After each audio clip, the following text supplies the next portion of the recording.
हमारे जो मुख्यमंत्री जी हैं आदरणीय, बहुत काम कर रहे हैं, लेकिन वो उड़न खटोले से नीचे उतरेंगे तो जनता के दुख दर्द सुनेंगे। तो अम्बाला की जनता के लिए तो 7 बार जिताया, मुझे कुछ भी करना पड़ेगा। अम्बाला की जनता के लिए तो मैं करूँगा, संघर्ष करना पड़ेगा। संघर्ष भाई किसी भी प्रकार से कोई भी आंदोलन करना पड़ेगा। मैं अम्बाला की जनता के साथ नाइंसाफी नहीं होने। खटोले उड़ जाऊं, किसी हाथ ना आऊं, किसी हाथ ना आऊं। उड़न खटोले उड़ जाऊं, किसी के हाथ न आऊं, किसी के हाथ न आऊं। अधिकारी जो है कार्रवाई नहीं कर रहा है, अम्बाला हो या फिर ग्रीवेंस कमेटी में आप जहां आदेश देकर आते हैं वहां पर कोई कार्रवाई नहीं हो रही है, इसको लेकर के? देखिए, 7वीं बार चुनाव जीतने के बाद मैंने सार्वजनिक मंच से भी, जिन्होंने मुझे चुनाव हराने की कोशिश की, अधिकारी कर्मचारी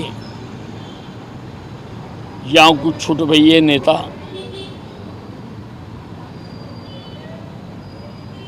मैंने मंच से भी कहा और मैंने जहां जहां लिख के देना था मैंने लिख के भी दिया। 100 दिन बीत गए, किसी के खिलाफ भी कोई कार्रवाई नहीं की गई, मेरे से भी पूछा नहीं किया। अगर मैं गलत था तो मेरे खिलाफ कार्रवाई कर देते। पहले तो मुझे शक था कि कोई बड़ा नेता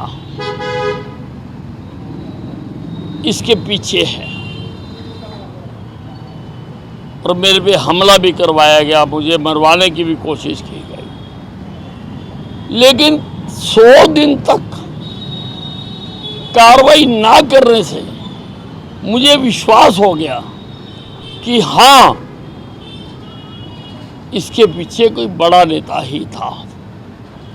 इसीलिए अब करो ना करो, 100 दिन बहुत बड़ा पीरियड होता है।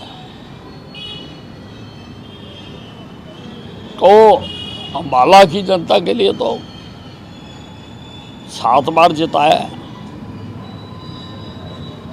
मुझे कुछ भी करना पड़ेगा। अम्बाला की जनता के लिए तो मैं करूँगा, संघर्ष करना पड़ेगा, संघर्ष भी करूँगा। आपका एक बयान भी वायरल हो रहा है कि डल्लेवाल की तरह पर बैठेंगे। भाई किसी भी प्रकार से कोई भी आंदोलन करना पड़ेगा। मैं अम्बाला की जनता के साथ नाइंसाफी नहीं होने दूंगा।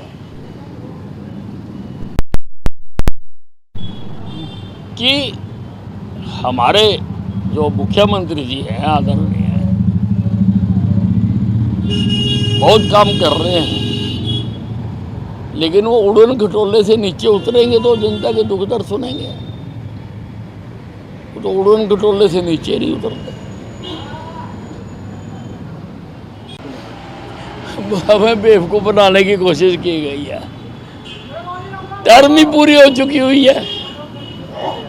जब टर्म ही पूरी हो चुकी हुई है तो पद मुक्त करने का क्या मतलब है?